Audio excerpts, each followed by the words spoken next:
Do you know what the most underrepresented group is in US Congress? Take a wild guess. Atheists. Yup. 28% of the American population is non-religious, but in US Congress, that percentage is only 0.6. Okay, 28 versus 0.6. What is going on? Actually, never mind. I know what's going on. First, atheists tend to be younger, which are less likely to run for office, and atheists are less passionate about atheism compared to non-atheists about their religions. They're not going to be like, empirical science is my Lord and Savior. So that passion gap may have cost their political representation. And atheists don't have organizations. Okay, they don't make donations for an atheist cause. Okay, that means they don't have lobbyists working on their behalf. And they don't have faith leaders who can leverage politicians with their endorsements. So even if a candidate is an atheist deep down, they're probably going to pretend they're not, so they can at least court one of the religious groups. And also, don't forget that atheists don't have their neighborhoods. The American electoral system is the first past the post system, which means each district elects one representative. So if a group is geographically concentrated in certain districts, they're more likely to influence the outcome in those districts. Atheists, however, are scattered all over the place.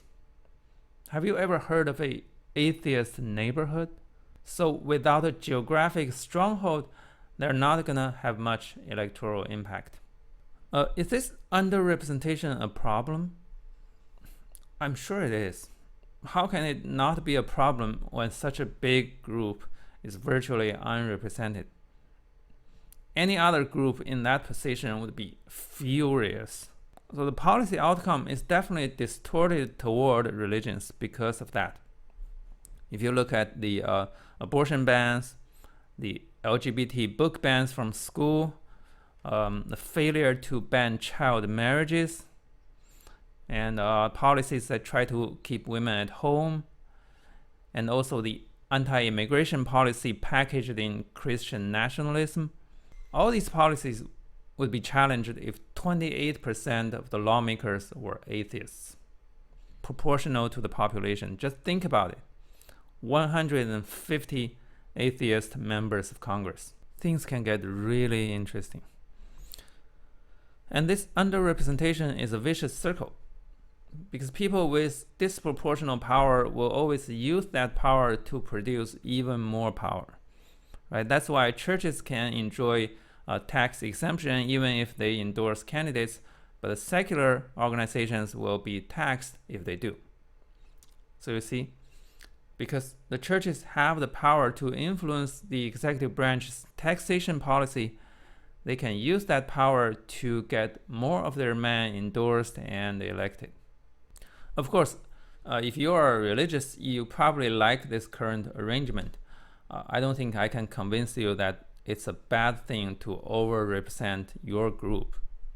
But if you look at it from a political science angle, if you're evaluating a system as an objective observer, this is not good.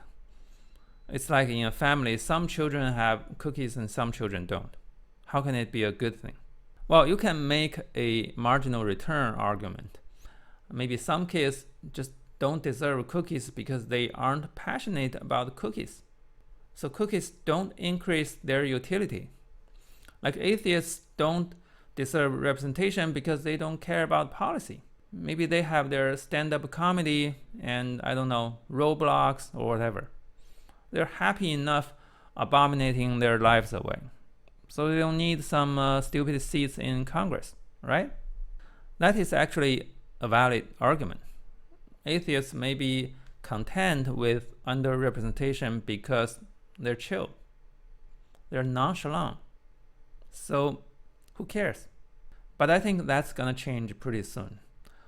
The American power holders are becoming so pampering toward religions that atheists will be at the risk of becoming the next target. Not yet, but it will happen. So I think it's time for atheists to get organized and politically engaged. As for how, I have no clue. But we'd better start brainstorming. So tell me what you think.